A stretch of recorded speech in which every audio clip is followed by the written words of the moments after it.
है और अध्यक्ष जी की देन है। बड़ा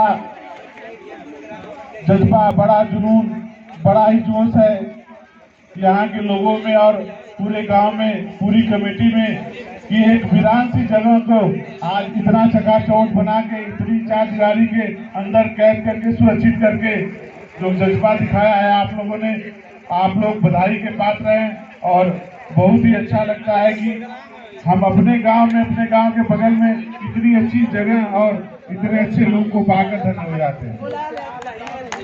साथियों, बाबा साहब भीमराव अम्बेडकर जी ने जो भी विचार दिया था वो केवल पिछड़े समाज के लिए नहीं, पिछड़े, दलित, अति पिछड़े और जो भी समाज है सबके लिए दिया था। कुछ लोगों ने बांटने का काम किया कि बाबा साहब केवल इन लोगों के हैं और इन लोगों के नहीं है, ऐसा नहीं था। जब बाबा साहब ने संविधान लिखा तो जो पिछड़े, अति पिछड़े, जो एकदम निचली जाति के लोग थे या एकदम निचले तबके में दबे हुए लोग थे, जाति कोई निचली नहीं थी, तबका नीचे का था, उनको हक नहीं दिया गया था ऊपर बैठने का। उनके लिए जो भी सुख सुविधाएं या जो भी शिक्षा का काम करना था, बाबा साहब ने सब संविधान में लिख दिया। और बाबा साहब ने संविधान में लिख दिया है, उसको लड़के लेने का, उसको बरकरार रखने का, उसको पाने का जो है कि हमारा जो है कि अभी भी प्रयास जारी है और प्रयास करते रहना है। जिस दिन हम सोच के बैठ जाएंगे कि बाबा साहब ने लिख दिया है और हमें सारा अधिकार मिल जाएगा, उसी दिन से हमारा अधिकार छिनने लगेगा। पहले जैसी बातें नहीं रही कि हमें कहीं जो है कि दूसरी निगाह से देखा जाता है, हमारे गिलास में पानी नहीं पिया जाता है या हमको कहीं पानी नहीं पिलाया जाता है, ये सब बातें खत्म हो गई हैं। इन सब बातों पे विचार विमर्श करने का कोई फायदा नहीं है और हम सबको इस बातों पे ध्यान देना है कि जो हमारे अधिकार हैं, जो हमें हक दिया गया है और हमारे संविधान में जो बातें लिखी गई हैं, उसको पढ़ के, उसको समझ के, उसको अपने विचारों में उतारना है। जयंती मनाने का मात्र एक ही उद्देश्य है कि हम शोर शराबा, नाच गाना ये करें, ऐसा नहीं है। हमारा उद्देश्य ये होना चाहिए कि हम उनके बताए गए रास्तों को लोगों तक पहुंचाएं और लोगों को प्रेरित करें कि आपको इस रास्ते पे चल के तरक्की करना है। हमें संविधान की वजह से ही बैठने का अधिकार मिला है, संविधान की वजह से ही सभा करने का अधिकार मिला है, संविधान की वजह से ही हम खुल के कुछ कर पाते हैं। हमारी जो फीस होती है, कहीं भी हम पढ़ाई करने जाते हैं तो हमारी जो भी फीस होती है वो जो अगला जाति का जो भी कैंडिडेट होता है उससे कम होती है। वो फीस पे धीरे धीरे प्रहार हो रहा है। आप लोग देखेंगे कोई वैकेंसी निकल रही है तो जितना जनरल की फीस होती है उतना ओबीसी की, उतना SC ST की भी होती है।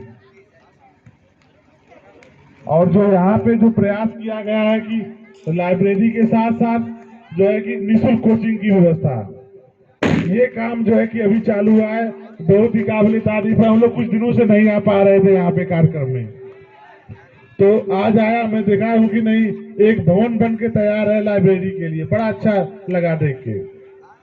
साथियों, सबसे पहले हमें जो है कि पढ़ाई करने पे जोर देना है। हम कोई भी रोजगार कर रहे हैं, कहीं भी खेती बाड़ी कर रहे हैं या कोई भी काम कर रहे हैं जहाँ से हमें धन अर्जित हो रहा है, तो हमें वो धन अर्जित करके कहीं गलत जगह नहीं खर्च करने हैं। हमें अपने बच्चों को पढ़ाना है, अपने बच्चों को सुख सुविधाएं देनी है, वहाँ धन खर्च करना है। अभी हमारे बीच जो है कि कार्यक्रम के हमारे मुख्य अतिथि हैं RPF इंस्पेक्टर नरेश कुमार मीणा जी का आगमन हो रहा है। साथ में है डॉक्टर इंद्रेश जी, काफी ऊर्जावान व्यक्ति हैं। सारे लोग ताली बजा के स्वागत करें सबका। हम लोगों के बीच जो है कि बता चुके हैं RPF इंस्पेक्टर नरेश कुमार मीणा जी और डॉक्टर इंद्रेश जी। दोनों लोगों की ऊर्जा, उत्साह और योगदान किसी से छिपा नहीं है।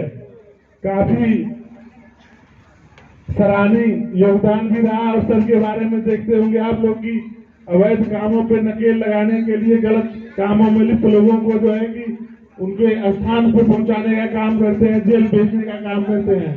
तो सर का बहुत बहुत स्वागत है और आप मंच पर आसीन हो जाएं। तो अभी तक केवल एक औपचारिकता चल रही थी कि हमारे मुख्य अतिथि आएंगे और कार्यक्रम की शुरुआत होगी।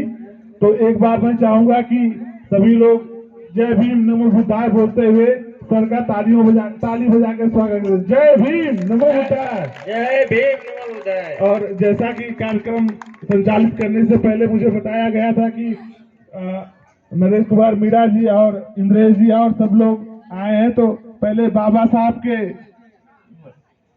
साहब पे पुष्प और फूलों को अर्पित करते हुए कार्यक्रम की शुरुआत की जाएगी।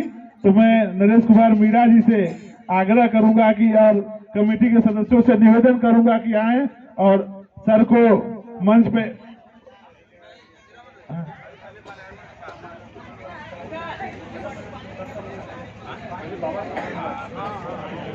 तो मैं कमेटी सदस्यों से निवेदन करूंगा कि मीणा सर को और डॉक्टर साहब को सम्मान जो है कि बाबा साहब के चरणों में पुष्प अर्पित करने के लिए और पुष्प माल्यार्पण करने के लिए आप लोग मंच पे ले जाएं सर को। सर आइए।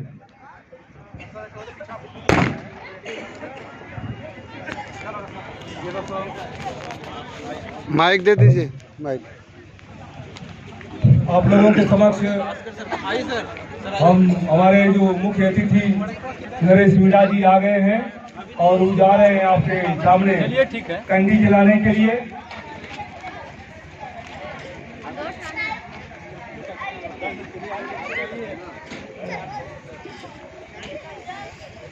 रविंदर भैया और संजय मास्टर साहब से अनुरोध है कि हमारे अध्यक्ष राजेंद्र जी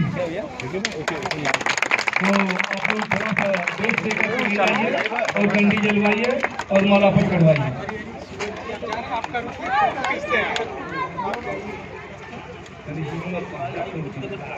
सर जी थोड़ा सा बोले हम पहले हमारे अध्यक्ष जी सर जी से हो गया, कंडी जलवाएं पहले। ठीक है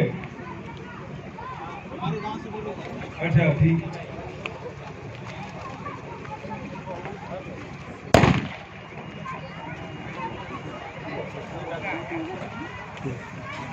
बाबू आइए दामकर इंद्रेश जी, लड़के माननीय दामकर इंद्रेश जी आप लोगों के समक्ष कैंडी जला रहे हैं।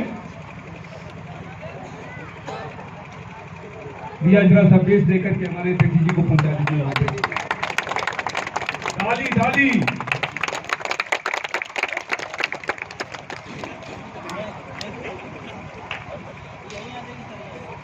देख रहे हैं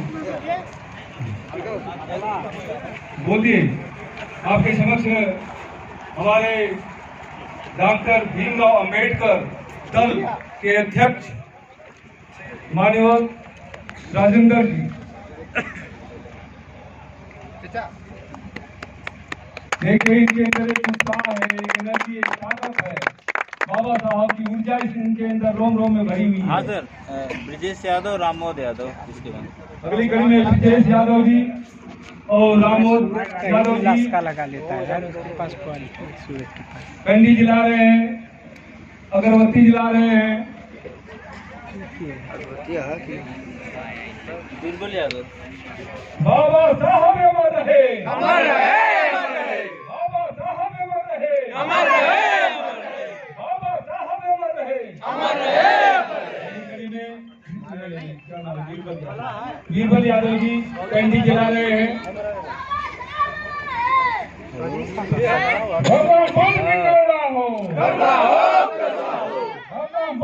संजय सर करुणा हो, भगवान गौतम बुद्ध की करुणा हो।